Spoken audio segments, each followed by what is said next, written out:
ભુજમાં રહેણાંકના વિસ્તારમાં mobile tower લગાવવાનો સ્થાનિક લોકોએ વિરોધ કર્યો. અનેક નિયમોનો ભંગ કરી પરવાનગી મેળવવાનો આરોપ લાગ્યો. ટાવર ઊભો થવાથી આસપાસના લોકોના જીવનને જોખમ ઊભું થવાની કલેક્ટર સહિતના અધિકારીઓને ફરિયાદ થઈ, પરંતુ આગળ કશું જ ન થયું. ફરિયાદ કરનારા લોકોને પોલીસે એ વિસ્તારમાં જવાની મનાઈ ફરમાવી. જે ફરિયાદ કરે તેના વિરુદ્ધ જ કાર્યવાહી થાય છે. પોતાના અંગત આર્થિક સ્વાર્થ માટે આસપાસના લોકોના જીવન પર જોખમ ઊભું થશે. સ્થાનિક લોકોના વિરોધ છતાં કામ ચાલુ થયું. નમસ્કાર, આવાજ જનતા કી હું દતેશ ભાવસાર. ભુજ શહેરમાં આપણે બાંધકામને લગતા નિયમોની વાત કરીએ તો અનેક જગ્યાએ નિયમોનો ભંગ થાય છે. એવો જ એક કિસ્સો હાલમાં એરપોર્ટ રિંગ રોડ ઉપર જોવા મળ્યો છે. મારી પાછળ જે ખાડો દેખાઈ રહ્યો છે એ ખાડામાં મોટો મોબાઈલનો ટાવર પડી રહ્યો છે. સ્થાનિક લોકોનો વિરોધ હોવા છતાં, સ્થાનિક લોકોની ફરિયાદો હોવા છતાં આ જગ્યાએ ટાવર ઊભો કરવામાં આવે છે. જાણવા મળતી વિગતો અનુસાર આ ટાવર માટેની પરમિશનો પણ લીધેલી છે, પરંતુ એ પરમિશન કઈ રીતે મળવાપાત્ર છે એ ખૂબ જ મોટો પ્રશ્ન ઊભો થયો છે. સ્થાનિક જે કોલોનીમાં રહીશો છે એ રહીશોનો તમામનો વિરોધ હોવા છતાં પણ જો અહીં ટાવર ઊભો થતો હોય તો હવે આ તંત્રો કઈ રીતે આપણી સુરક્ષા કરશે? મારું નામ ફાતિમા મોહમ્મદ હસન. સમસ્યા થઈ છે અહીંયા અમારું મકાન છે ને બાજુમાં ટાવર નાખી છે. તો એ ટાવર નાખવા સામે તમને શું નુકસાન થાય છે? શું વાંધો નુકસાન થાય ને? બીમારી કેટલી થાય છે? નથી થતી ટાવર મળે. તમારી શું માંગણી છે? અમારી એ માંગણી છે કે અહીંયા ટાવર ના નાખી કોલોનીમાં. ભાઈ, તમારું નામ?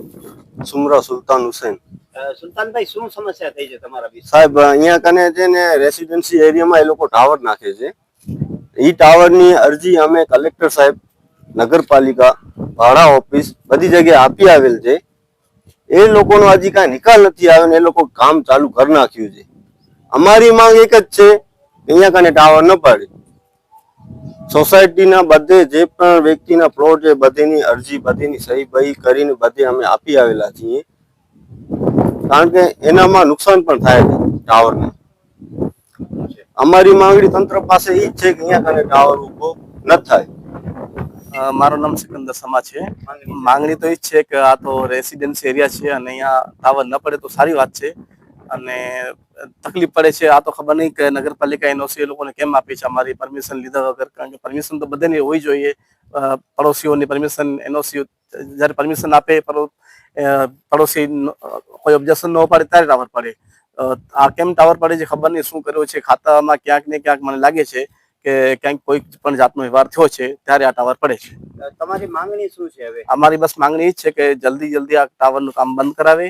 અને અમે પણ આમ જોઈએ છીએ તો આ ટાવર બિલકુલ નબળું, અને કારણ કે 8 ફૂટ ખાડો ખોદ્યો છે અને પાણી નીકળી આવ્યો છે જમીનમાં.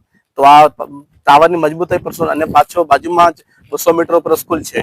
બે શાળાઓ છે, એક લેફ્ટ સાઈડ એક રાઈટ સાઈડમાં 200 મીટર ઉપર સ્કૂલો આવેલી છે. તો ખબર નહીં હવે આ 2 દિવસ પહેલા જે હોસ્પિટલમાં આવેલું હતું પડોશી અગર કોઈ પણ રેસિડેન્સી એરિયામાં કોઈ પણ વાંધો ઉપાડે તો એ રદ કરવામાં આવે છે. અમારો તો 100% જેટલા પ્લોટમાં એ રહે છે અહીંયા તો બધાનો વાંધો જ છે. તો પછી આવો શું કામ? એમ કચ્છ જિલ્લો એ ભૂકંપ સેસ્મિક ઝોન 5 માં આવતો હોવાથી સમયાંતરે અહીં મોટા ભૂકંપો આવે છે. અને એ ભૂકંપ આવવાના કારણે એ ટાવર જો ઢળી પડે તો આસપાસના જે રહીશો છે એમની બિલ્ડિંગો ઉપર પડે અને એનામાં પણ બહુ જ મોટી જાનહાનિ થઈ શકે તેવી સંભાવનાઓ પણ નકારી શકાતી નથી. તો હવે જોવાનું એ છે કે આ ટાવર નાખવા વાળા લોકો છે પોતાના આંશિક ફાયદાના કારણે આજુબાજુ રહેતા લોકોના જીવને જોખમમાં મૂકે છે એ કેટલે અંશે વ્યાજબી છે? ભૂકંપ આવે છે ત્યારે આપણે તંત્રોને મોટી વાતો કરીએ છીએ કે તંત્રએ આ નથી કર્યું ને પેલું નથી કર્યું, પરંતુ જ્યારે આવા કામો થતા હોય છે ત્યારે તંત્રો એને રોકવામાં નિષ્ફળ સાબિત થાય છે. પરિણામ સ્વરૂપે જ્યારે ભૂકંપ આવે છે ત્યારે કચ્છના હજારો લોકોના જીવ જાય છે. આપણે ગત ભૂકંપમાં પણ જોયું હતું કે 20 થી 25,000 લોકોના મરણ થયા હતા. એ પણ આવા જ ગેરકાયદેસર બાંધકામો હોવાના કારણે વધારે પડતા લોકોના મરણ થયા છે. તો તંત્રો જાગતા નથી, એનો ભોગ બને છે કોણ? તો સ્થાનિક લોકો.